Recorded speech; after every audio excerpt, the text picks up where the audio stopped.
વલસાડના RPF ground પાસે એક વેનના ચાલકે રિક્ષા અને કારને ટક્કર માર્યા બાદ બે બાઇકને અડફેટે લીધી. ચાલક ઘટના સ્થળેથી ફરાર થયો.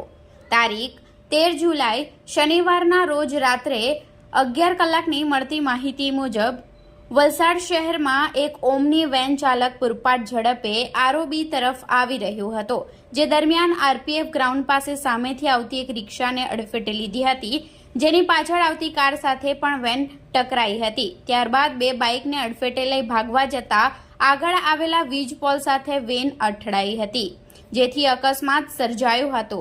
આ અકસ્માત સર્જી ઓમની વેન ચાલક વેન મૂકી ભાગી ગયો હતો. રાત્રે અચાનક અકસ્માત થવાનો અવાજ આવતા સ્થાનિક લોકો અને રાહદારીઓ ઈજાગ્રસ્તોની મદદે દોડી આવ્યા હતા. ઘટના અંગે સ્થાનિક લોકોએ તાત્કાલિક ઘટનાની જાણ વલસાડ 108ની ટીમ અને વલસાડ સિટી પોલીસની ટીમને જાણ કરી હતી.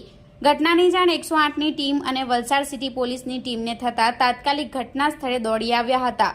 અકસ્માતમાં રિક્ષા ચાલક રિયાઝ મુબારક અલી સૈયદ ઈજાગ્રસ્ત થતા 108 મારફતે વલસાડ સિવિલ હોસ્પિટલમાં સારવાર માટે ખસેડાયો હતો. વલસાડ સિટી પોલીસે કારની તલાશી લીધી હતી. વેન ઉપર લખેલા જીગર ડેકોરેટ અને તેના ફોન નંબરની વિગત મેળવી વેન ચાલકની શોધખોળ હાથ ધરી છે. વલસાડ સિટી પોલીસે ઘટના સ્થળની આજુબાજુના વિસ્તારના સીસીટીવી ફૂટેજ ચેક કરી ઘટના સ્થળ સમજવાનો પ્રયાસ કર્યો છે.